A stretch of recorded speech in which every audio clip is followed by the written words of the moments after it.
Thanks, listeners, for joining us for today's Elko Live here on KELK. Super excited to be here launching the month of July. We're getting right into summer fun with our guest from Nevada Department of Wildlife today. Nicole St. John is our Wildlife Education Coordinator, and she's brought with her today Americorps Volunteer Tom Hernon. So we welcome both of you. It's great to see you in studio again, Nicole. Thank you. Yes, thank you for having us back. Absolutely. And Tom, it's wonderful to get to meet you. Thank you. Thank you for having me. Wonderful meeting you. Yeah, we're going to talk all about what it's like to be an Americorps volunteer and hopefully encourage some local listeners to reach out for the program as well. But we'll get started with you, Nicole. We know that you have been very busy at Department of Wildlife coordinating all kinds of education programs, and that starts with the Elko County Library or Mybrary programs, right? Correct. Yeah, it's been a very busy summer for us. We've got a couple events to keep your eye out for coming up here in early July. The first we'll start with is our Wild Readings program. That's at the Elko County Library. We've been doing that once a month throughout the summer. Our next event will be Wednesday, July 10th at 1 p.m. This is a really cool activity for kids. We'll read them a wildlife-related story and then do a little hands-on activity pertaining to that animal. Wednesday, July 10th is featuring raccoons, so that'll be a fun one. And we wonder, do we have raccoons in the Elko area? We sure do. Yep. We don't get to see them quite as much as some other areas, but we do have them around. Okay, so that'll be great. You can share raccoon stories if you have them. I know that now we had a porcupine in our neighborhood in the tree streets. Mm-hmm. So, yeah, you just never know until you know. And I know that the Terrace at Ruby View is excited for the program that you're presenting there too, Nicole, because the director talked about it. Yeah, absolutely. In July, Wednesday, July 17th, we're still working on a time. We're trying to see where it fits in best to their schedule there. I know they're busy as well. But for sure, lockdown on Wednesday, July 17th. We'll be doing a Skins and Skulls presentation there, just a half-hour introduction to some of Nevada's amazing wildlife. That's great. And you can find out about antlers, horns, skulls, tracks, and you have specimens to bring with you. We do all sorts of fun stuff to interact with. And it is open to the public. Of course, both of these wild activities hosted by Nevada Department of Wildlife, both July 10th at the library and then the 17th at the Terrace at Ruby View. And then this super popular event is back, and boy, are we glad that they fixed the dam in time for the fishing derby. Yeah, we were a little nervous about that, but we got the good news, and Angel Lake Kids Fishing Derby is a go. So that'll be July 20th. That'll run from 7:30 a.m. to 12:30 p.m. up at Angel Lake. It's actually the 31st annual event, so we're very excited about that. Ages 4 to 15 can register to participate. You can pre-register by grabbing a form. You can find those at the Elko, Nevada Department of Wildlife office, Wells Rural Electric office, the Forest Service office in Wells and Elko, and then the Wells Family Resource Center as well. This is, as we talked about, 31st annual event, so it is very popular, Nicole, and a lot of people support it because there are numerous prizes and awards that go out. Absolutely, yeah, and if you're not able to pre-register, you can definitely register on site the day of as well. Registration will open at 7:30, and then we'll get started from there. Few reminders though. Kids do need to have an adult present. Anglers 12 and older, make sure you have a fishing license before you come to the event. And then don't forget to bring your fishing pole and your bait. We will have some items we can give away, but the more the merrier.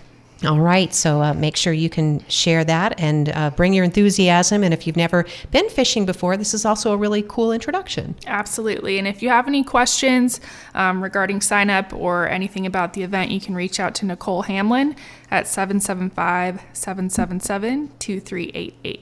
Awesome. So now we get to the part in our program where we get to introduce Tom and talk about his experience. And so Nicole St. John is our Wildlife Education Coordinator with NDOW. So you've had some time to work with Tom, right? I have. Tom has been with us since September of last year. His Americorps term is actually up with us here in early August. So unfortunately, we were going to be sad to see him go, but we are going to be working on hiring a new Americorps member. And so we thought it might be a good idea to have Tom just talk a little bit about his experience here as an Americorps member and hopefully encourage someone else to apply and go through the program as well. Thanks, Nicole. Well, hello, Tom. It's great to get to meet you. Hello, wonderful meeting you. So, yeah, let's talk about this. You came from, well, let's tell us where you came from, because it was a big change, I'm thinking. Oh, yeah. So I came from around Atlantic City, New Jersey, all the way out here to the Great West. And was it what you expected, would you say, coming from, because if we went and did the same thing near Atlantic City, New Jersey, we'd be probably really surprised, right? Oh, yeah. Yeah. I was expecting the unexpected. It is a completely different world in all the right ways out here. I absolutely love it. And what was it that you did expect, would you say, Tom, in your experience? With the position? Yeah. Did you want to be involved in Department of Wildlife, would you say? Yeah, so I was very curious as to what the Department of Wildlife had to offer. I had some previous experience with education, so I thought this would be a great opportunity to get some more experience, educating all different ages, kids, adults, running a lot of events and figuring out how that stuff works. And like you said, just a great opportunity to see what the Department of Wildlife is all about. Well, very nice. Do you have any favorite experience that you might want to share that would either encourage someone or?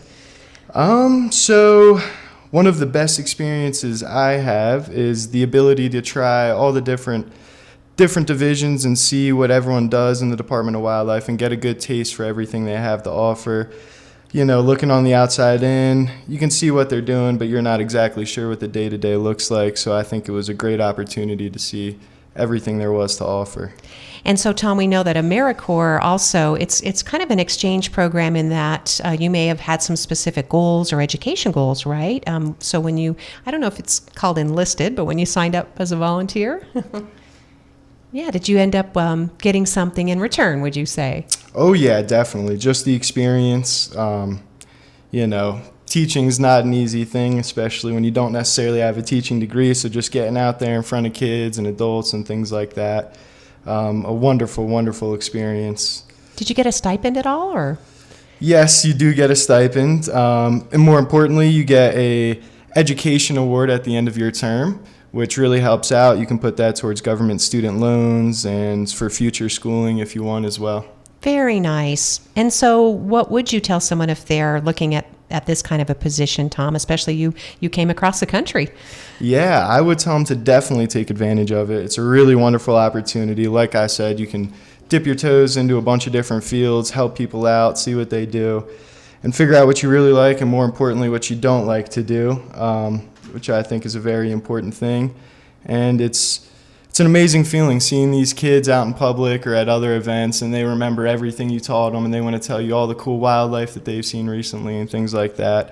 It really hits home and makes you feel like you're doing something important. Oh, Tom Hernon is Americorps volunteer. He's been with Nevada Department of Wildlife since last fall, looking to wrap up his term here in August. And so people should email their resumes to you, Nicole? Yeah, absolutely. We've posted the position in a few places. The Texas A&M job board, Natural Resources job board, is a good spot to find those positions. I should say not only do we only have positions open here in Elko, but also our Reno and Vegas offices are hiring as well.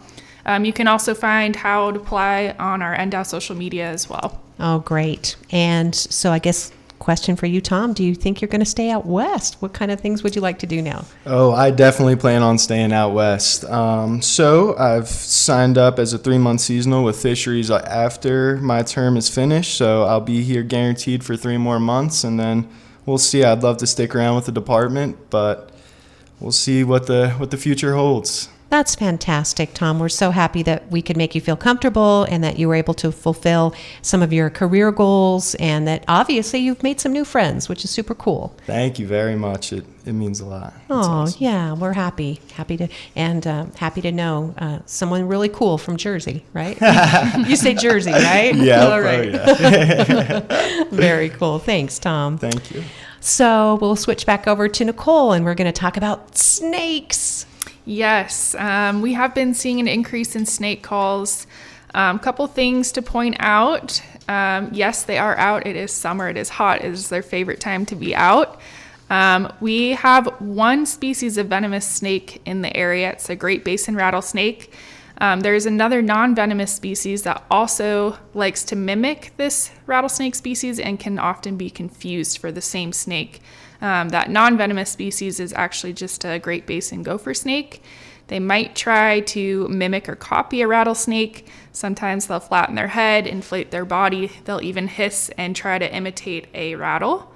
But there are a few ways to tell them apart to keep yourself safe. Rattlesnakes are going to be bigger bodied, much broader triangular shaped head, and not often duller colored body and that obvious rattle on the tail. The gopher snake, on the other hand, although their coloration might be similar, a little bit more slender body, slender head, that body's also shiny, and they have a pointed tail as well. So you should do everything you can to avoid rattlesnakes. I mean, that includes, keeping your dogs, children, for example, away from areas where they might frequent? Absolutely. There's a few things we can do. Keep your yard clean and neat to eliminate any hiding spots or any spots that might allow rodents into the area. That's a big attractant for them. That's their primary food source. If you're out and about hiking, make sure you step on top of rocks, be careful where you're placing your hands and feet, wear long pants, and then avoid thick brush when you can. Keep them as visible as possible in case you do run into one. And then a big one is make sure you keep your pets leashed. Don't allow them to stick their heads into holes or rock crevices where you can't see. And you can look into companies that provide rattlesnake avoidance training as well. Yeah, that's really smart. And I know that these companies have come out here, and the training doesn't take that long. It's kind of a fun thing that you can do, as an owner with your canine.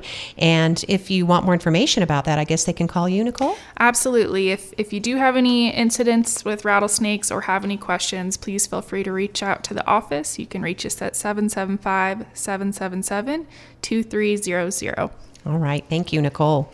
And then moving on to biodiversity, there's an entire division donated to that, or I guess I should say dedicated to that. And it's to represent all the different wildlife species you help to manage. Yeah, so this is a little bit of an update for us. This biodiversity division is what we used to call our wildlife diversity division. They have just undergone a name change, and this is actually to better represent the diversity of wildlife species and the habitats that the division covers itself. So a little bit more accurate term for the division. And this division includes all of our wildlife that is not typically harvested or hunted, such as bats, raptors, snakes, shorebirds, you name it. And that's really important because a lot of the education covers the significance of the balance in nature, for example, and the fact that wildlife belong to all the citizens, all the residents of the state of Nevada, not just for hunting or harvesting, obviously, but the species are studied. They're indicators of the health of the environment. Absolutely. And while we're on that topic, we are excited to announce that we have a new addition to the Elko office that is actually a very good representative of the biodiversity division. We recently acquired a rosy boa. Rosy boas are actually residents of southern Nevada. They're typically found down in the Mojave Desert.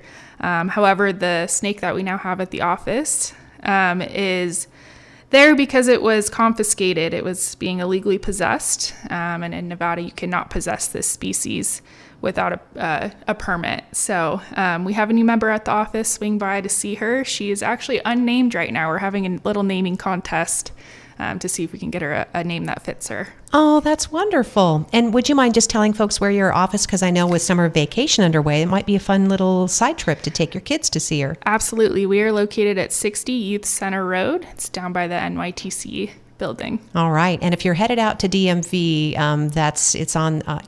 if you're headed east, just take that left at the underpass there, and you should be able to, I guess, Google it and take you right there. Maps will get Absolutely. you there. It'll pop up for you. All right. And it's definitely worth the trip. You have such a friendly staff in the office, Nicole, and you have some really cool mounted animals and just different species, and you're always really helping people with identifying critters and stuff. So yeah, in fact, identifying critters. How about the breeding bird surveys? Yeah, another update from our biodiversity division. We are currently wrapping up our annual statewide breeding bird surveys. The North American Breeding Bird Survey is actually led by USGS.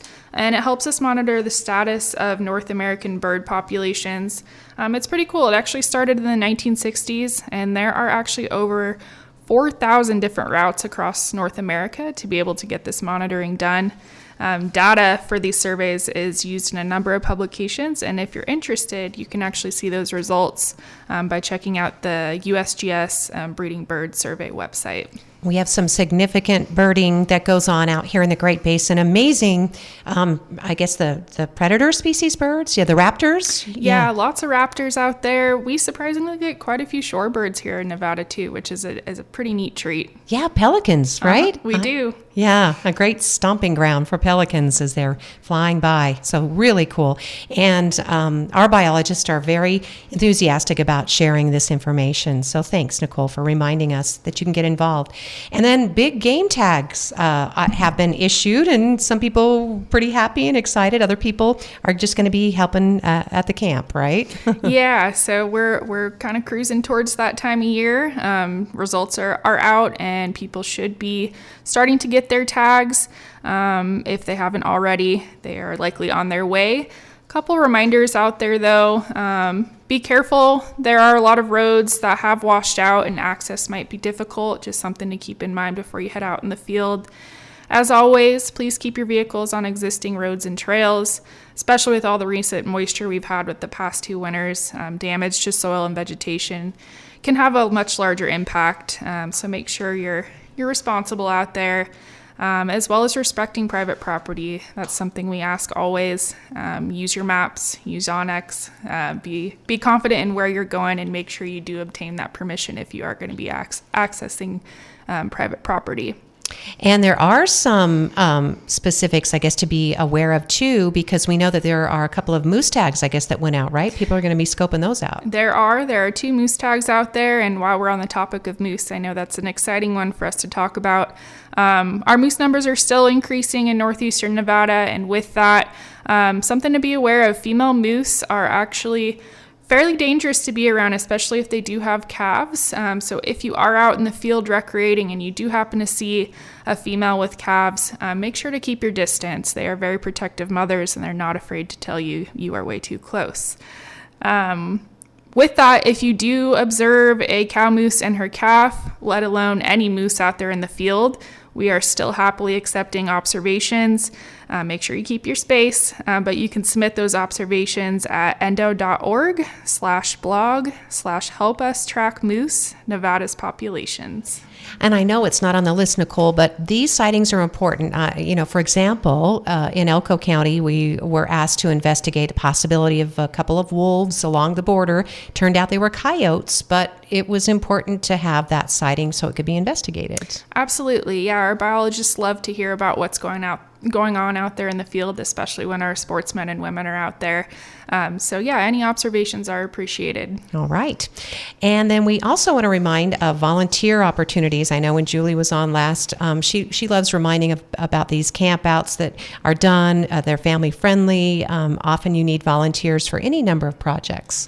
Yeah, this weekend, actually, on the 29th, we are going to be conducting our Eastern Region Volunteer Guzzler Build. This is a big partnership with EBU, so Elko Bighorns Unlimited, Nevada Bighorns Unlimited, and then Rocky Mountain Elk Foundation. We're estimating there to be about 100 people out there volunteering their time. So big event, super fun. We all camp out, we eat together, we hang out, we put in some hard work. But we'd like to invite anyone that's interested and willing to help. This will be taking place down by Ely this weekend. It'll be the North and South Step-Toed Chaining Guzzlers. All right. So have a great, safe time and enjoy the beautiful backcountry while you're doing something to improve that habitat. And then we want to discuss operations as well. This is such a cool thing. I heard that you had a great response for those youth licenses. People could contribute to that, right? Absolutely. Yeah. And we're actually happy to announce that we have some more funding for that program. So the funding is open again, and we encourage youth to apply. Essentially what it is it allows a youth person to receive a free fishing license. And actually with that, when they go through hunter education, they can turn that into a combination license as well. That's really nice. And obviously, you would complete your hunter education course, which is also a really good source of information if you plan to spend any time in the backcountry, even if you're not hunting. Absolutely, yeah. It's not just for hunting. It's really informational. Or we have some people that go through hunter education that just simply want to learn how to safely handle firearms, and it's great for that as well. Absolutely. If you live in Nevada, that is really key. And all again, thanks to generous donations, we have a lot of conservation organizations and just members of the public who contribute, right? That's Absolutely. Awesome. Super cool. So find out more about how you can support that online or by giving them a call at NDOW. And speaking of, as you said, the tags should start showing up, but you can also start perusing your very own NDOW account. You can, yeah. Just a reminder that there are a lot of items that can be done through your NDOW account at ndowlicensing.com. For example, you can renew your license. There's a number of items that you can do there without actually having to physically come into the office. And as we mentioned, tags were mailed out last week. You should have or should be receiving your tag very soon if you haven't. All right. And if you've not yet registered your OHV or had it inspected, remember NDOW doesn't do that, but there's a website for that too. Absolutely. Yeah. No OHVs through NDOW. However, you can go to ohv.nv.gov for more information on how to register those OHVs. Perfect. We're talking today, of course, with Nicole St. John. She's our Wildlife Education Coordinator from Nevada Department of Wildlife. A lot of topics to get to, and we'll jump ahead and talk about fishing because people are enjoying cooling off at some of their higher elevation places, just getting out and enjoying the 4th of July. You know, July is such a great time for fishing, right, Nicole? Yeah, fishing is really picking up. Our biologists are reporting that area waters are fishing really well. Jigs is fishing well for trout and the occasional bluegill. Bass and trout are both doing well at Wilson. Bass out at the Ruby Marshes and trout in the collection ditch out there are both doing well as well too. As we talked about with our Angel Lake Kids Free Fishing Derby, Angel Lake is now open. The road or dam maintenance could limit some access at times, but it is open and accessible. Lamoille Creek is dropping, and water clarity has improved quite a bit for fishing up there in those upper beaver ponds. The stream is still a little bit high and running pretty fast downstream of Thomas Canyon, but we'll suspect that should start slowing down as the summer progresses. Lamoille Creek will be stocked with cutthroat before the 4th of July. It should actually be happening likely sometime this week, so that's exciting. And then lakes in the Rubies are beginning to ice off, and fish are starting to feed pretty well. Pretty hungry after being under ice for quite a while.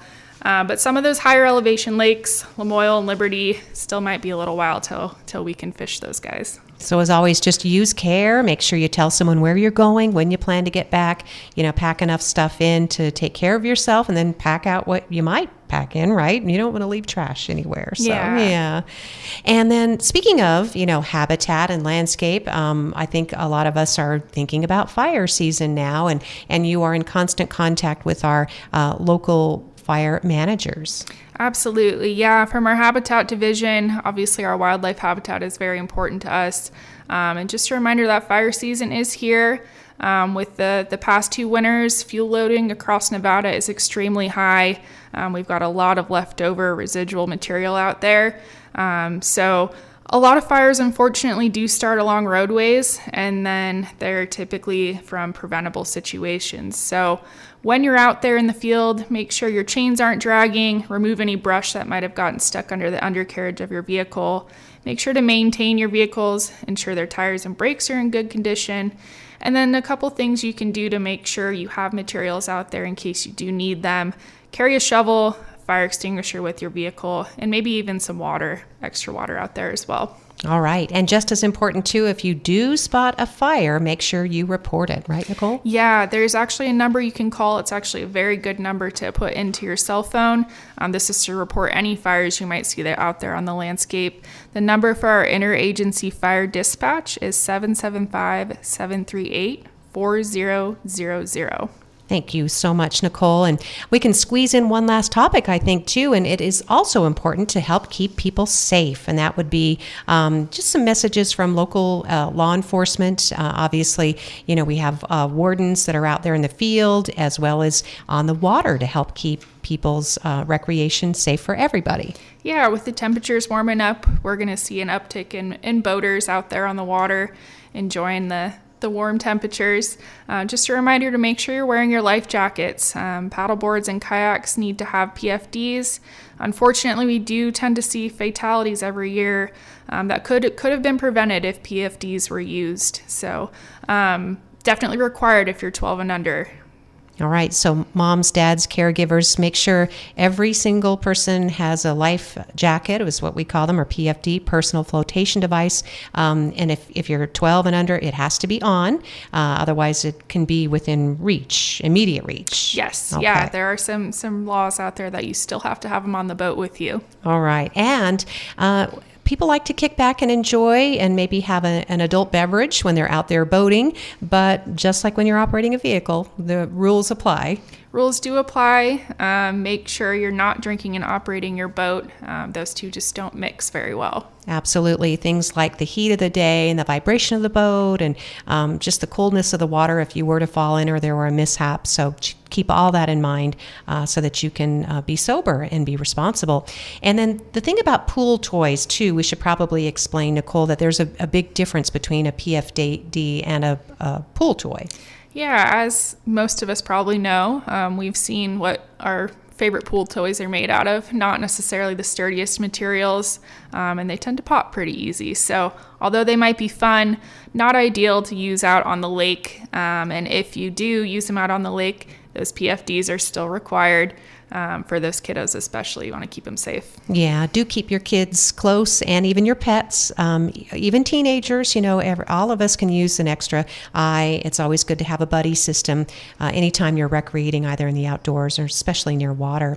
And then we did want to put in a plug too for OHVs, super popular, and there are ways to help preserve the landscape for everybody and including our wildlife and wild species. Yep, on to the OHV topic on public lands. Make sure we're staying on existing trails and 2 tracks. Recreate responsibly out there. We like to say maybe even use the quads that you were born with. Get yourself some exercise. Yeah, that is definitely a great way. Get out and enjoy the beautiful backcountry. And if for any reason you're out in the field, you see something, maybe you're a little concerned about it, whether it has to do with harvesting wildlife or any kind of other activity that could be going out on public lands, there is a number to call. Yes, if you see anything out there in the field, especially with people starting to get out there and scout for their big game tags, anything you'd like to report that doesn't look quite right to you, you can call our Operation Game Thief number. That is 1-800-992-3030. All right, 1-800-992-3030 for Operation Game Thief.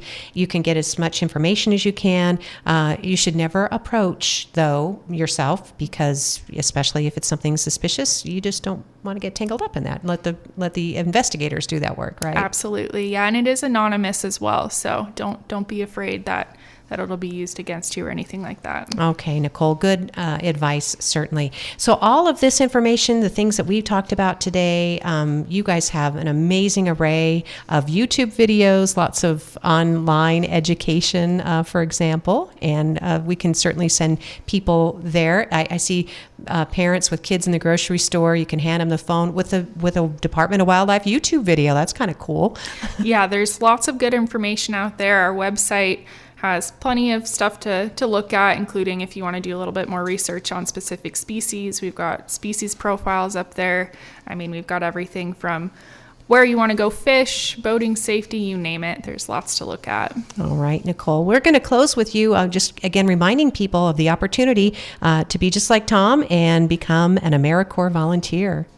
Yeah, so as we talked about a little bit earlier, we are looking to hire a new Americorps member. This member would ideally start in September, and they would be with us for an 11-month term. So that would run till likely August 2025. Couple benefits to this. As Tom mentioned, with being an Americorps member, you do receive a stipend. That stipend will actually be $2,500 this year. That'll be paid out bi-weekly, and then you will receive a $7,395 education award as well. Okay, so something to look forward to and to investigate that, certainly. And are there any requirements age-wise or experience? Age-wise, no requirement. Experience-wise, we do ask for at least a high school education or a high school education that'll be completed before starting your term with us. In terms of a specific degree, if you had gone the college route, we don't look for anything too specific. If you're interested in education, conservation, being outdoors at all, even outdoor recreation, this might be a great position for you. Sounds good. We will send them your way with any questions, Nicole. Absolutely. Sounds great. Thank you. Nicole St. John, of course, our Nevada Department of Wildlife Education Coordinator. And we get to say goodbye to you, Tom, because as an Americorps volunteer, you're going to be busy out in the field for the next few weeks, right? Oh, yeah, we have a lot going on. Thank you for being here. Thank you for having me. Thank you very much. Absolutely. We'll look forward to our next program here on Elko Live. Thanks, Nicole. Thank you. Thank you, listeners, for joining us for today's edition. Find this program and others archived online at elkoradio.com.